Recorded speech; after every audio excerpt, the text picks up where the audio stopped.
Hey everybody, welcome back to the show. Can't wait to dive into our second Cabral HouseCall of the weekend. Each and every weekend answering our community's questions. They are about 10 to 12 weeks in the queue now. So just remember that if you wrote in and it hasn't been 10 to 12 weeks, your question is coming. There's no doubt about it. We answer every question unedited as it comes in. And it's something that I love to be able to do. On the weekends, we've been doing this now for about 8 years and there's no plan of stopping. So let's dive in all things wellness, weight loss, weight gain, anti-aging, high performance health. All right, first question's from Valerie. Valerie says, hi, Dr. Cabral. I have a quick question I hope you can help with. I often make 32-ounce smoothie bowls and usually eat half, but sometimes I eat the whole thing. And I end up with upper stomach pain and feeling like the smoothie is coming back up for the rest of the day.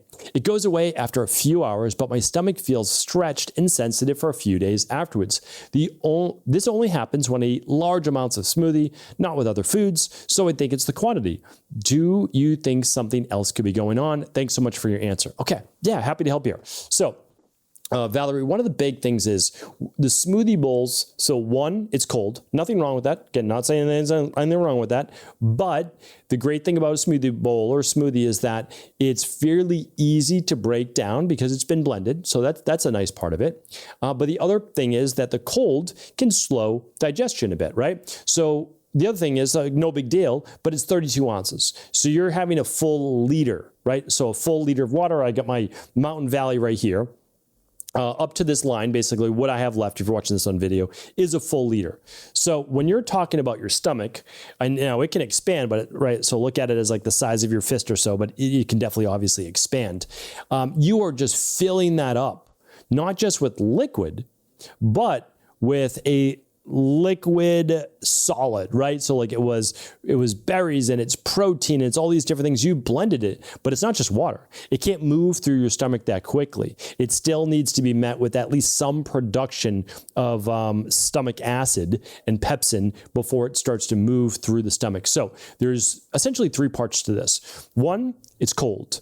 2, it's quantity. And 3, it is I don't think it's probably too complex for you of a meal because if you eat half, you're good. So I think it's a quantity thing. But third, as I just want to make sure that there is no hiatal hernia. So if there's a hiatal hernia, what can happen is usually with the food, it's going to kind of sit in the stomach. You eat it slower, it moves through. But with a hiatal hernia, as it starts to meet the top of the stomach, it just keeps coming back up the esophagus because that lower esophageal sphincter, which keeps so basically you swallow food, it goes down your esophagus and then it meets your stomach.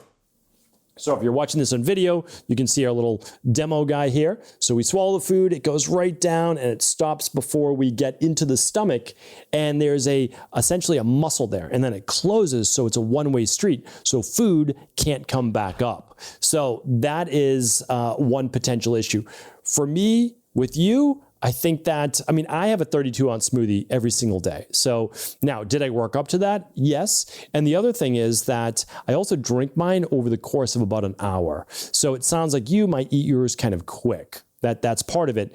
And also maybe my stomach is a little larger than yours. Maybe I can just handle a little bit more because I'm used to it. But it also allows me, that smoothie kind of warms up as I'm drinking it over the hour. Is it a warm smoothie? No, right? It's not that, but it's just not ice cold as I'm finishing it. So I do think it's just the quantity, and a liter might just be too much of liquid of smoothie for you to be able to digest that quickly. So we eat it slower or just not as large.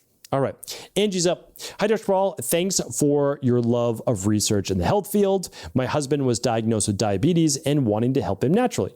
I told him I would try out berberine and see if it gave me any reactions before he took it for diabetes. When I started taking it, I noticed that I could tolerate more foods, like beans and other things that typically give me a histamine reaction. It seemed to calm down my system. I would like to continue taking it so I can eat more foods without reactions. But I'm hearing from the natural health community that it can kill off bifidobacteria. I only take 500 milligrams at lunch and 500 milligrams at dinner. My questions are, what does berberine do that allows me to eat more foods? And is there any reputable research on long-term use of berberine? Yeah, absolutely. I've got a lot of podcasts actually on berberine where I dispelled a lot of myths. People say, oh, berberine can damage your liver. Berberine can do this. I mean, these are like outlier-based cases and really not true. I mean, I showed the research on berberine and actually helping tremendously for fatty liver, non-alcoholic fatty liver disease. Literally helps the liver. Does it kill off some bacteria in the gut? Yeah, but it's pretty much killing off harmful overgrowth of bacteria in the gut to a small degree. So berberine has always been known to use that, to be able to do that, especially berberine as a salt, hydrochloride. So there's not really an issue with that either. So that's most likely the reason that it's allowing you to eat a little bit more foods. One, it's an anti-inflammatory to a degree. The other is it helps better regulate blood sugar, which can help with inflammation. And the third one is that it helps kill off a little bit of bacteria. Is it the whole CBO protocol? No, but it can help kill off a little bit. And then can you use it long-term? Yeah, for the most part. I mean, there's really like not a lot of downsides. I mean, people can just look at their liver enzymes, but that's honestly, I haven't seen the research of that being a negative. And so the full dose typically for someone with blood sugar issues is 500 milligrams 3 times a day. Again, I can't give you any medical advice, medical treatment plans, medical cures, medical diagnosis. For others looking to work on mitochondrial health or overall like longevity, you can use 500 milligrams twice a day like you're doing. That's what I've been doing. And so it's absolutely worth looking at. You can do it lunch and dinner like you're doing right now. Most people have no ill effects. Again, I can't give you medical advice, but I would have no problem with that. It's not the only thing I would do, of course, for someone with type 2 diabetes. I know that you don't have that. I know your husband does, but I would look at it's called the Advanced Renewal System, and which has alpha-lipoic acid, a bunch of things, the daily glucose support, which has the vanadyl sulfate, the chromium, etc. I would absolutely use the omega-3 support, the daily nutritional support, or the daily activated multi, and then berberine. I think those are great products to use, and we've used them, I mean, thousands of times with people with diabetes. So again, not providing medical plans, but just wanted to share that. All right.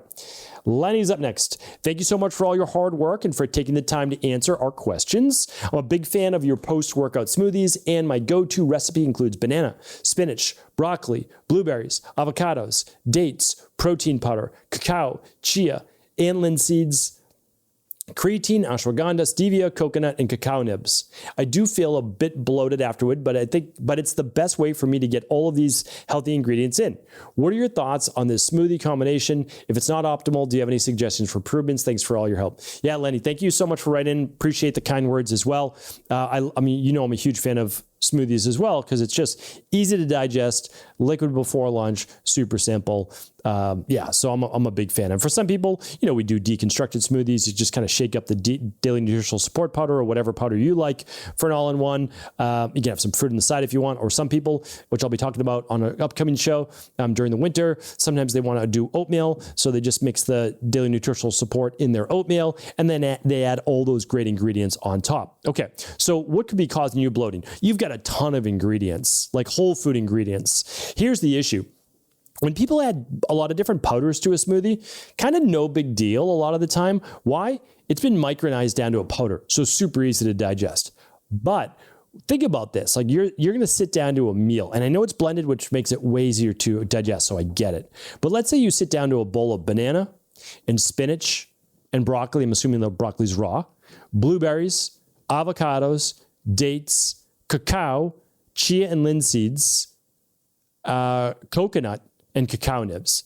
I mean, that's going to cause most people bloating, to be honest with you. Like that's even with the most robust digestive system, it's going to cause some issues. So what do I think the biggest culprits are? I don't think it's the banana. I don't think it's the spinach. I don't think it's the blueberries. I don't think it's the dates. I don't think it's the cacao powder. I don't think it's the chia seeds.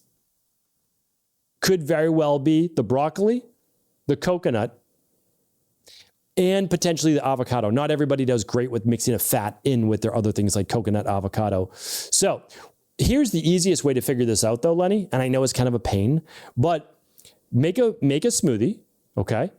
Make it without the broccoli, avocado, coconut for now, and maybe the dates. Okay, so we take those out. Same smoothie besides that, does it cause bloating? In the answer, let's say your answer is no. Okay, if it's yes, you need to remove more things and just do this by literally titrate in. Titrate means add one at a time.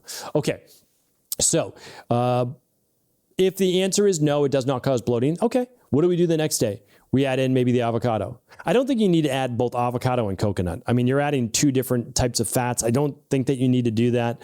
If you want the monounsaturated one, you go with the avocado, and you can make that as a little bit of a thickener. Technically, it's a fruit. It might even absorb a little bit better with this smoothie. And then you just add one at a time, and you figure out kind of for you which one causes the bloating. If I had to guess, it's the raw broccoli. If I had to guess, it's just like one, right? I would say that very well could be it. All right. But, keep up the great work and just process of elimination, which one is causing it. And it could even be the creatine. Remember, creatine, great product, gives a lot of people digestive distress. Not everybody. I shouldn't say that. It probably causes for like 1 to 2 maximum out of 10 people. So like 10% of people to maybe 20% maximum. And then it's based on dosage. Some people do fine with 2.5 grams, 3 grams, but not with 5 or 6. So, I don't want to say that it does for a lot of people because it can be a great product. Okay. All right. Christine says, what omega-3 gel caps do you recommend? So the products that I've been using in my practice forever are the Equilife Daily Omega-3 Supports or the Liquid Daily Omega-3. And the reason I recommend those, 2 soft gels of the Daily Omega-3 Support or 1 teaspoon of the Liquid Daily Omega-3 is because I test those. And I've been testing them now for a long time, over a decade. So, but specifically Equilife, that's a good question, about 7 years. And so I know that they work, meaning like, how do I know that they work? Okay, the way that I know that they work, first of all, they're triglyceride bound, they're heavy metal free, which is super important. And then also they are from wild sustainable type fish. Like that's really important. So the next part though, is I run, the omega-6 to omega-3 test. It's the inflammation test. And so someone will come in and there'll be like a 6-to-1 ratio or a 10-to-1 ratio of omega-6s to omega-3s. And my job is to get them below a 5-to-1, right? So below a 5-to-1 ratio. And so, ideally I want a 3-to-1. So I use the Daily Omega-3 at 2 caps. If someone has a really high protein diet with a lot of meat in their diet and eggs, then I use 3 caps. That's all. Like just if they're going to eat a lot of protein with omega-6s, then no problem. I just add a little bit more. And then 1 teaspoon of the liquid omega-3. So that's what we do. We know that it works. If you want to use a different brand, no problem at all. Here's what you want to look for. About a 2 to 2.5 ratio of EPA to DHA. Those are the 2 type of omega-3s. So over 2 grams total. But what you want is 2 grams from the EPA and DHA, and you want twice as much EPA as DHA. I know that works. A lot of people they used to say, not as much anymore, you want more DHA than EPA. You don't. You always want twice as much EPA as DHA because the EPA will convert to DHA in the body. But the DHA does not convert very well to EPA, and I only learned that back in 2010 when I started to lab test these omega-3 to omega-6s. All right. Let's get with one more question, and it is from Jean. Jean says, hi, Dr. Raw. I'm seeking advice or guidance on how to manage my husband's diagnosis of bicuspid. All right, let's take a step back. That's my fault, Gina, or Jean. Let me read this. Hi, Dr. Rawl. I'm seeking guidance on how to manage my husband's diagnosis of a bicuspid aortic valve with aneurysm of ascending aorta. Both his parents have this, but no aneurysm at 65. My husband is 41, and we found out 2 years ago his aneurysm was 4.8 centimeters. Then last year it went down to 4.5 centimeters. Now this month back to 4.8 centimeters. Is this accurate with the rate of growth they will inevitably recommend surgery, which of course we want to avoid? Is there anything you'd recommend that could possibly reduce the size of the aneurysm, prevent further growth, and avoid surgery? I have him on daily nutritional support, daily omega-3, vitamin D, berberine, magnesium, and probiotic. My son was born with bicuspid as well, and I want to make sure I do everything in my power to set him up for success and hopefully avoid ever having an aneurysm. Thank you so much. Okay. Yeah, happy to help here. It's Gina as well. It was written as Jean and then Gina. Okay. So here is the thing. Just be careful with them saying it went from 4.8 to 4.5, 4.8 to 4.5 to 4.8. Sometimes the reading's a little bit off.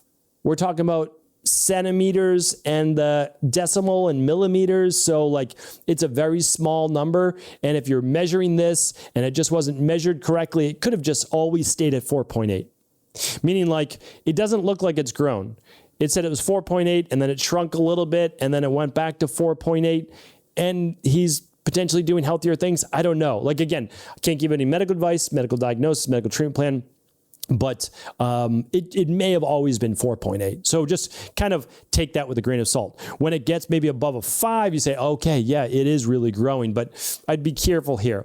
Oftentimes, these aneurysms do not shrink on their own, but sometimes they do, right? So I'm not going to put the nocebo effect in your head, but the thing is, we always work to ensure, and we work hard to make sure they don't grow, right? So that it doesn't have to be a surgical-based intervention if you choose not to go in that direction. So what can we do? Well, we need to make sure right away we're doing that de-stress protocol, right? So the focus on diet and exercise and stress reduction and toxin removal and rest. That includes sleep, good sleep, right? Emotional-based balance, so not a lot of stress that we're working on, and then scientifically backed supplements and a success mindset. So my first thing is that I'm running the Big 5 labs. Again, I'm just going to give you exactly what I do. I'd run the Big 5 labs, or at the very least, I'd run the vitamin tox test starter kit. Okay. Then I would do, after the labs were sent in, I would do the 21-day functional medicine detox. Then after that, I would start to get into a walking program. I would make sure that I get 7,500 to 10,000 steps a day. I would also then start to incorporate some sauna, if possible. Then I would go and I would do any specific protocol you need to do. CBO protocol for the gut, mold protocol for mold, heavy metal detox, parasite, like whatever it is that you need to do that you found, your coach is going to kind of walk you through that. Making sure there's no smoking, no alcohol, not eating a lot of fried foods or inflammatory foods, like once a week flex meal. I probably don't have an issue with that. And then you're on the right path for the nutritional supplements. So the daily nutritional support, the Omega, the probiotic, it's great. Vitamin D, okay, you add vitamin D, that's great. I'd probably look at at getting some more vitamin C in there, either full spectrum vitamin C or alkalizing vitamin C. The Berberine Plus is a great product, and the full spectrum magnesium. Yeah. So, I mean, those are just excellent. And then you would say, okay, what could I use based on then lab testing, which would give you more specificity? So that's exactly what I do. You're definitely on the path. And again, you could be doing everything right. And your goal is, again, as you just said, not allow this to grow, but keep a close eye on it every 6 months to 12 months and look for any particular symptoms, and then just stay on that healthy path. I know that always these things seem like, it's like, why me? Why did this happen? And I totally get it. I get that. I understand. I could do the same. But what I say is this, is that sometimes we're given these issues, and I know it's hard to look at it that way, but sometimes I have to think we're giving these issues so that we work even deeper on our health to stop a much larger thing in the future that may have come if we didn't begin to really work that de-stress protocol. So sometimes I look at it as a blessing in disguise. We don't always know if that's what it was, but hopefully that sets us on the path to a really healthy life and living a long, fruitful life with our family, with our friends, and our loved ones. So that's always my feeling. That's always how I tend to view these situations, and I wish you all the best. Thanks, everybody, for tuning into the show. Again, if this was helpful, always do feel free to share it with anyone you believe it could serve. I'll be back tomorrow with a brand new Cabral concept. Take care. Thanks so much for tuning into today's show. Before you go, don't forget to hit that subscribe button. I want to make sure that you're getting our daily content, not missing out on anything functional medicine, wellness, weight gain, weight loss, anti-aging, living longer, stronger, and all of the most cutting-edge research. And if there's any topics you want to hear, feel free to leave them in the comments below. Take care.